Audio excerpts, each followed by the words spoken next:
確かにいいっすね、乗り心地が。いや乗り心地めちゃめちゃ良くなった。やっぱサーフィン行くのにちょうどいいですね、大きさが。いやちょうどいいのよ本当に。で何よりも燃費もうすごいねいいから、高速だとねリッター20ぐらいいきますね。東洋のオープンカントリー買うんだったらロードノイズ気になる人は空気圧をちょっと抑えてあげれば大丈夫です。本当にめちゃめちゃいいです。びっくりしました。サーファーって結構車好き多いんですね。ですごいプロボックスであんまサーファーっていないんですね。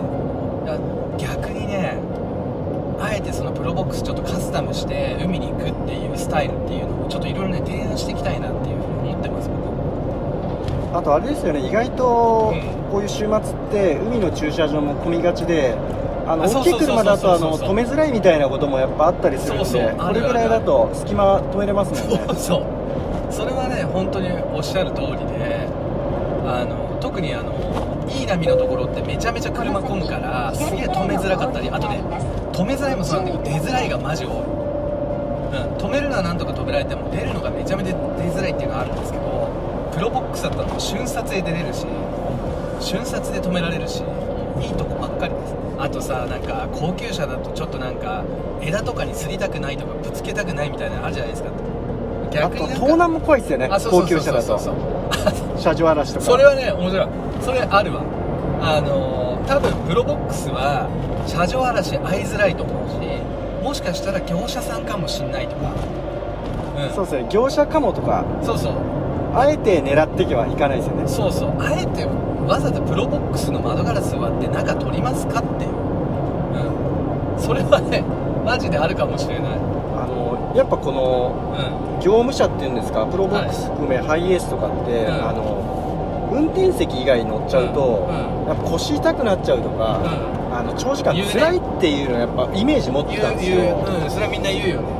でも、今日乗ってると、なんか言われない限りこれがプロボックスって分かんないでしょ。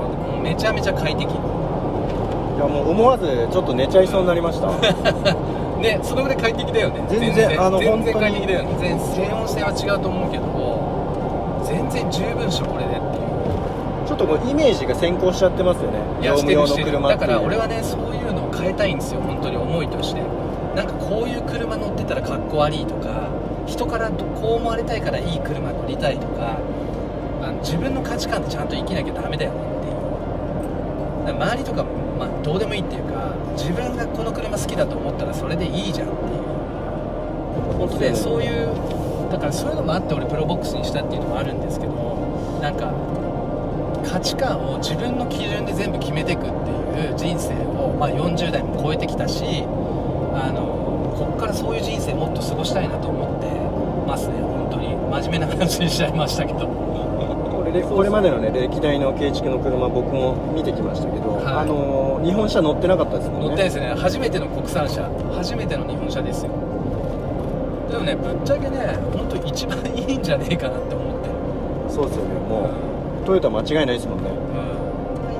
いい車っていうか値段がちょっと高い車とかだとなんかサーフィン行く時もなんか砂つけんの嫌だとか、同じサーファー仲間にも一回こうなんていうの砂払ってから乗ってほしいなみたいな感覚とかもあったんだけど、そういうのは一切ない。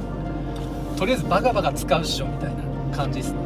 そうですね、確かに同乗者としてもあんまり気使わなくていいというか、運転変わってって言ったら最悪ぶつけてもいいかなって思うじゃん。変われるね、これは変われるじゃん、それすごい大事だよね。今日現地で合流するお友達は某イギリス車乗ってくると思いますけど、ちょっとあれは運転変われとかそう嫌じゃん。なんかさいい車すぎると一緒にサーフィンとか行った時も運転変わるのって嫌だって、これニーズとしてめちゃめちゃあると思う。だけどプロボックスだったらいっかみたいなね。間違いない、これは俺運転できると。そうだよ、これは運転できますね。だから結構一緒に仲間とドライブ行く時も、特に海とか行くともうね何百キロって走るから運転変わってもらいたい時っていうのもあるじゃないですか。でもそういう時に友達に気使わせないっていう部分、これね結構誰も語ってないけどあると思ってて、誰にも気を使わせない車ってすごいんですよ本当に。それは確かにおっしゃる通りかもしれない。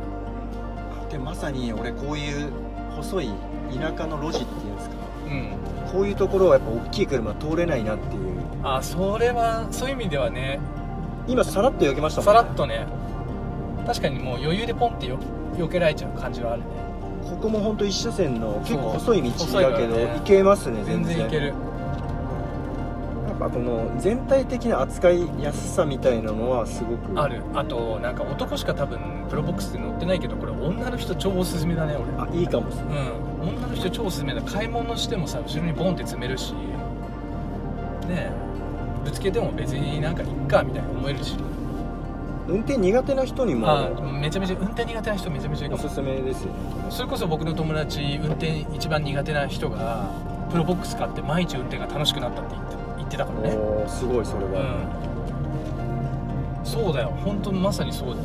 運転が大嫌いだった、自信がなくて大嫌いだった友達がね、プロボックス乗ってから毎日乗ってるっていうんだから、運転しやすいからすごい。海行きました。でこういうね砂利道、砂地でも全然大丈夫です。RT 履いてるんで。これも実際はかなり砂ですからね。砂だからね。砂なんで、普通ちょっとでこういうダート道ね、いいんじゃないですか。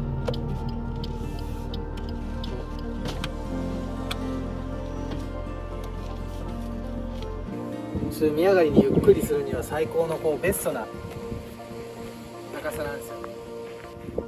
いいっすね。ありがとうございます。